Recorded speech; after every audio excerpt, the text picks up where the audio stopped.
Welcome back friends, आप सभी का स्वागत है। एक परेशानी जो नॉर्दर्न रेलवे के कैंडिडेट्स को सता रही है कि पैनल में नाम आने के बावजूद वैकेंसी नहीं होने के कारण ज्वाइनिंग नहीं मिल रही उन्हें। मेरे जो यूट्यूब चैनल है उस पर, इंस्टाग्राम पर और फेसबुक पर काफ़ी इस बारे में मैसेज आ रहे हैं।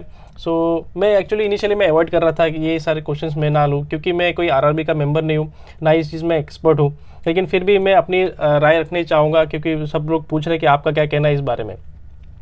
ये 4 से 5 क्वेश्चन मैं आपके आंसर करने की कोशिश करूँगा। उससे पहले देख लेते हैं कमेंट्स क्या क्या आ रहे हैं। बहुत सारे कमेंट्स आ रहे हैं, मैंने उसका स्क्रीनशॉट खींच के रखा है। जैसे कि ये जो मोस्ट आस्क्ड क्वेश्चन है वन ऑफ द उसमें कि चंडीगढ़ में एक ऑडियो वायरल हो रहा है चंडीगढ़ के आरआरबी के बारे में, उसका क्या सच्चाई है। उसके बाद आ रहा है और एक चंडीगढ़ के लेवल 6 में पैनल 45 डेज हो गया है, और उसके बाद भी 360 वैकेंसी होने के कारण खाली अभी 150 वैकेंसी है, तो बाकी लोगों का क्या होगा। उसके बाद और एक ये जम्मू में भी ये प्रॉब्लम आ रही है, आरआरबी जम्मू में, जिसमें 332 सीट है एज पर नोटिफिकेशन 2019, लेकिन 132 पोस्ट ही अवेलेबल है। तो बाकी लोगों का क्या होगा। क्या ये पॉसिबल है कि वैकेंसीज कम हो सकती है, या फिर ऐसा जो भी है तो उसके बारे में क्या है राय आपकी। और है कि ये सर आरआरबी तिरुवनंतपुरम में भी जो पैनल लिस्ट सेलेक्टेड हुआ है, 44 दिन हो गए, उनका भी अभी ज्वाइनिंग नहीं हो रहा है। आरआरबी चेन्नई वालों का कब से शुरू हो गया है। ठीक है, इसको भी हम लेंगे। उसके बाद और बात करते हैं।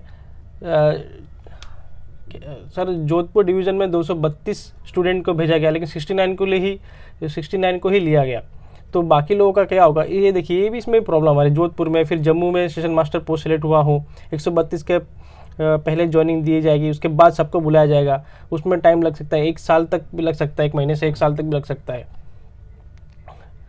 उसके अलावा और भी क्वेश्चन देख लेते हैं।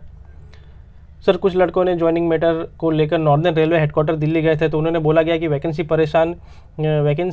में परेशानी है, तो पहले ज़्यादा निकाल दी थी, अब इतनी खाली नहीं है, इसलिए 160 लड़कों को ज्वाइनिंग देंगे। तो इस विषय में मेरा क्या कहना है। चलिए अभी डायरेक्ट क्वेश्चन में आते हैं कि जो मोस्ट आस्क्ड क्वेश्चन है, जो पहला क्वेश्चन है, वायरल ऑडियो का सच क्या है। देखिए, वायरल ऑडियो में ना ही मैंने सुना है और ना ही मैं सुनना चाहता हूँ। इसकी ऑथेंटिसिटी हम कैसे पता लगाए कि वायरल ऑडियो है, कौन बात कर रहे हैं, और बात भी कर रहे तो वो क्या, उसमें कितनी सच्चाई है। लेकिन जो भी उसमें बात कही जा रही है, जो कमेंट से मुझे मालूम पड़ रही है, तो उसमें कुछ ना कुछ तो सच्चाई है, कुछ ना कुछ प्रॉब्लम तो है, तभी इतने सारे कमेंट्स हर जगह से एक ही टॉपिक को लेकर आ रहे हैं। खैर अभी आगे बढ़ते हैं। जो दूसरा क्वेश्चन है, क्या रेलवे में पैनल घोषित करने के बाद वैकेंसी कम से कर सकते हैं, जिसका आपको मैं आंसर में शॉर्ट में बताऊं, यस, रेलवे चाहे तो ऐसा कर सकती है। चलिए आपको मैं नोटिफिकेशन पे लेके जाता हूँ। ये जो 2019 का वैकेंसी ये जो नोटिफिकेशन निकला था, उसमें जनरल इंस्ट्रक्शन में 1.10 जो ये आप देख रहे हैं, इसमें ये इन्होंने साफ लिखा है कि वैकेंसीज जो है ये एक टेम्प्रेरी है, और रेलवे जब चाहे इसे बढ़ा सकती है, कम कर सकती है, इवन नील भी कर सकती है।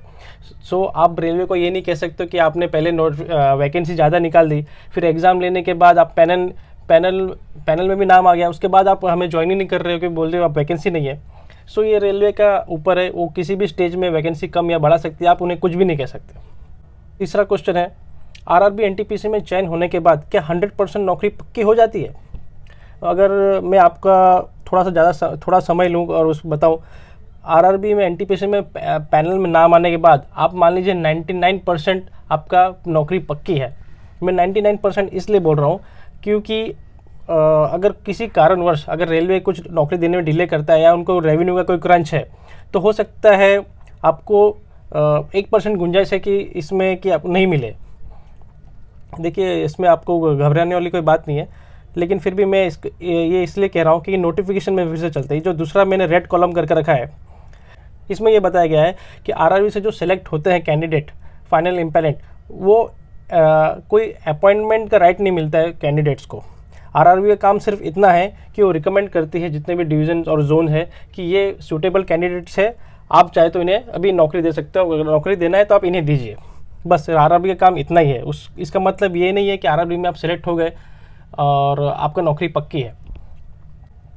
जी मान लीजिए ये ऑलमोस्ट पक्की हो जाती है, लेकिन रेलवे अगर कुछ प्रॉब्लम है तो बाद में अपना हाथ खड़ा कर सकती है, आप उन्हें कुछ नहीं बोल सकते। चौथा क्वेश्चन, बाकी कैंडिडेट्स जो पैनल में सेलेक्ट हुए हैं उनका क्या होगा।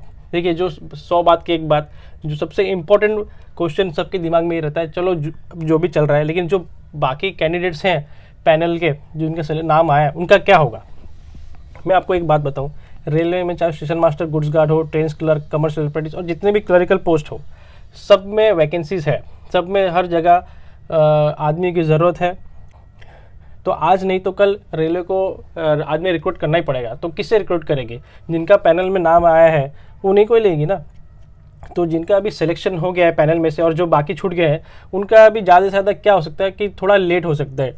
ज़्यादा से ज़्यादा ये हो सकता है कि उनका वैकेंसी, उनकी ज्वाइनिंग थोड़ी लेट हो सकती है, या फिर ये भी हो सकता है जिस डिवीज़न में नहीं है जगह तो दूसरे डिवीज़न में आपको मिल जाएगी, लेकिन आपको नौकरी मिल के रहेगी, ऐसा मेरा मानना है।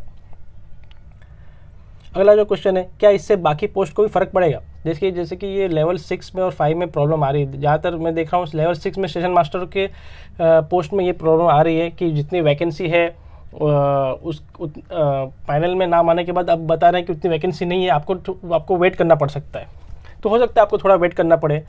तो उस हिसाब से जितने भी जो बाकी जो लेवल है, लेवल 3, 2, अभी क्योंकि पहले का जो क्लियर नहीं हुआ है तो नीचे भी मेरे ख्याल से थोड़ा, मेरा ऐसा अनुमान है कि कुछ ना कुछ फ़र्क तो पड़ेगा उसमें भी। और अभी मैं देख रहा था आरआरबी चंडीगढ़ में अभी जस्ट थोड़ी देर पहले कि वहाँ पे भी एडिशनल डॉक्यूमेंट वेरिफिकेशन का नोटिफिकेशन आया है। तो मतलब काम चालू है रेलवे का। आप ऐसा मत सोचिए कि यार रेलवे ऐसा क्यों कर रही है, वैकेंसी कम कर दिया। मेरे को लगता है कि आपका प्रॉब्लम सॉल्व हो जाएगा, क्योंकि ये खाली एक जगह का प्रॉब्लम नहीं है। चंडीगढ़, जम्मू, आद्रा डिवीज़न, सिलीगुड़ी, जैसा हमने देखा इस वीडियो में, तो हर जगह कहीं ना कहीं ये प्रॉब्लम इश्यूज़ आ रही है।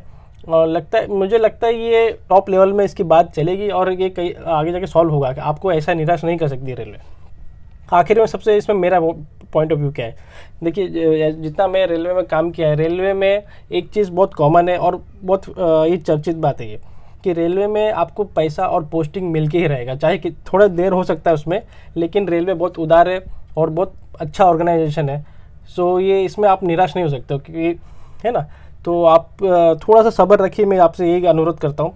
और एक खास बात, कमेंट्स में ये कह रहे थे हमें आंदोलन करना चाहिए, हमें मोर्चा निकालना चाहिए, तो आप ये सब बिल्कुल मत करिएगा। आप जाके ऑफिसर से मिल सकते हो, आप ट्वीट कर सकते हो, आप उन्हें चिट्ठियाँ भेज सकते हो, आरटीआई अप्लाई कीजिए, ये सब आपके पास ऑप्शन है। लेकिन किसी भी तरीके से कि रेलवे के काम में अड़चन हो, या सेंट्रल गवर्नमेंट काम में, या पब्लिक को कुछ नुकसान पहुँचे, या पब्लिक प्रॉपर्टी को, ऐसा काम बिल्कुल मत करिएगा। सो मैं उम्मीद करता हूँ आपको ये वीडियो हेल्पफुल लगा होगा। और अगर कोई भी इसमें डाउट है तो आप कमेंट्स में आप क्वेश्चंस रखिए, मैं इसको आंसर करने की कोशिश करूँगा जल्द से जल्द।